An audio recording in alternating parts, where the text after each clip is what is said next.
As Andor begins to pick up speed, it has chosen carefully placed references and callbacks to prior Star Wars movies like Star Wars: Rogue One instead of flashy iconic Easter eggs.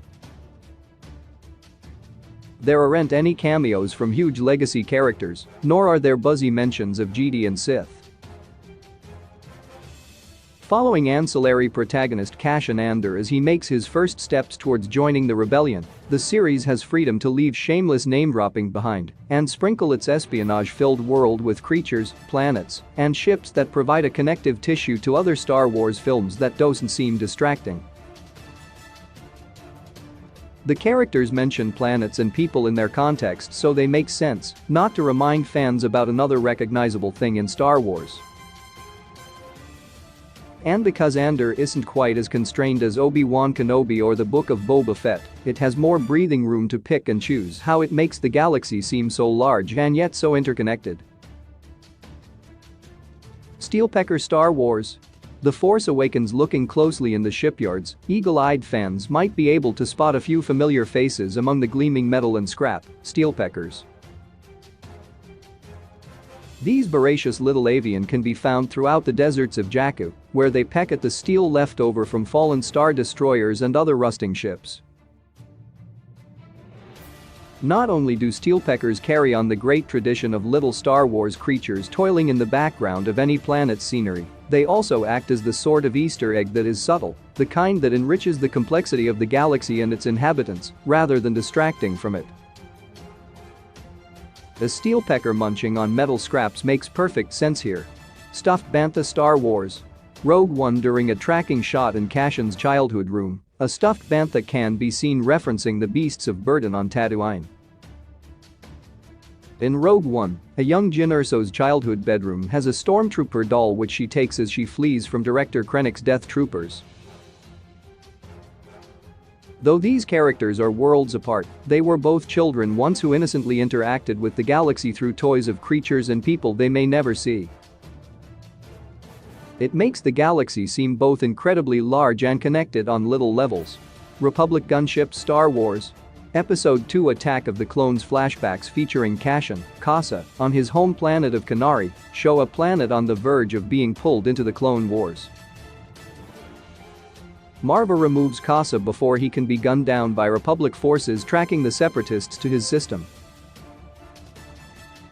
Fans will find that seeing lots flying towards the wreckage of the Separatist ship packs a different punch when the Republic drop ships, first seen in the Battle of Geonosis in Star Wars Episode 1 Attack of the Clones, are suddenly considered a threat to the hero. Reference to Wabani. Star Wars: Rogue One. At one point, both Cassian and Bix are asked by Tim Carlo if they're going to bid on the Wabani run, which promises an encouraging payload. Cassian does eventually travel to Wabani for a different reason, to rescue Jyn Erso from prison. This is a fun reference that indicates the invisible hand of destiny at work, as though fate is pulling him towards Erso in an inescapable way. Destiny and free choice have always been large dichotomous forces in Star Wars, and they play no less an important role between characters who are regular people than Force-sensitive characters like Jedi and Sith. Separatist Insignia. Star Wars Episode 2 Attack of the Clones. When Cassian, then Casa, and the other children encounter the downed ship on Kenari, they encounter several bodies strewn about the wreckage. The white and gray uniforms bear the Separatist insignia, a symbol closely associated with the prequel trilogy. A key part of Cassian's character is rooted in the fact that his father protested the militarization of the Republic, and though he wasn't completely a separatist, he still represents a faction of the galaxy that didn't approve of the Republic's corruption.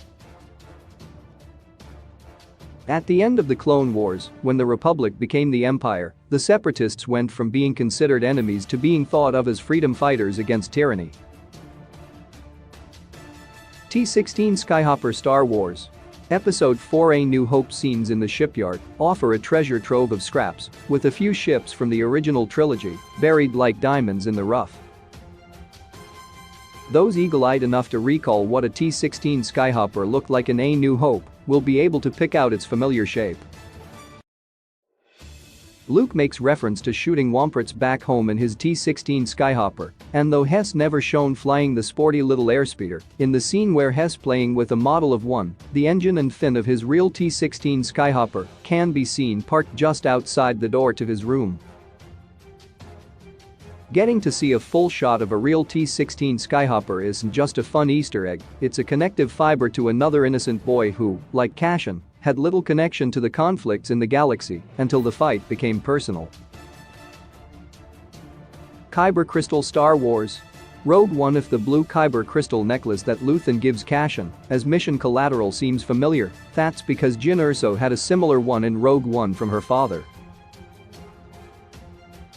At this point, Kyber is becoming more and more valuable as the Empire gathers it from every corner of the galaxy to power its Death Star.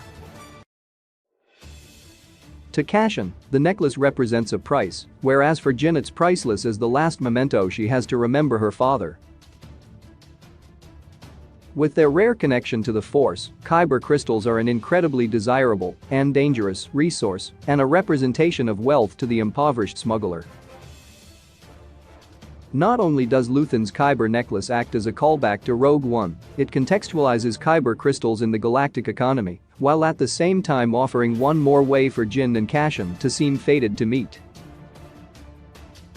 Wookiee armor from the Battle of Kashyyyk. Star Wars Episode 3 Revenge of the Sith. In Luthen Rael's quest for valuable things, he relies on being an antique dealer, using the galactic antiquities and objects of interest as a base of operations on Coruscant. In his shop, he can successfully speak with the most prominent members of the Imperial Senate without his wealthy customers suspecting that he harbors anti-imperial sentiments. Whether it's information, people, or priceless artifacts, Luthen knows how to get anything. His shop is a treasure trove of Easter eggs and references to all manner of Star Wars media, from Sith armor in The Force Unleashed and a Twi'lek Calicori from Star Wars Rebels to Gungan energy shields from Star Wars Episode 1 The Phantom Menace, and even Indiana Jones' bullwhip and Sankara stones from the Temple of Doom. Some of the most fascinating artifacts include Wookiee armor from the Battle of Kashyyyk, one of the most important battles of the Clone Wars. Reference to Scarif. Star Wars Rogue One. During the meeting between various members of the ISB, Scarif is mentioned as being a point of interest, which isn't surprising considering it's one of the biggest repositories of Imperial intelligence in the galaxy. One that the Empire will have to keep even closer eye on in Rogue One when it houses the Death Star plans. Considering how close Andor will lead up to the events of Rogue One, it's important for these references to plant the seeds that make its narrative imperative. Now, rather than appear out of nowhere in the movie, it has some context. Reference to the Battle of Mimban Solo. A Star Wars story in Episode 4, Cassian discusses being involved in the Battle of Mimban, something that could possibly connect one prominent smuggler to another. A young Han Solo also had a stint on the planet Mimban in service to the Empire, where he fought in the infantry and witnessed the horrors of war. Not only is this a fun way to connect Cassian and Han, it also helps to put certain conflicts in perspective and show the reach of the Empire. It's impossible to think that any young man of military age wouldn't have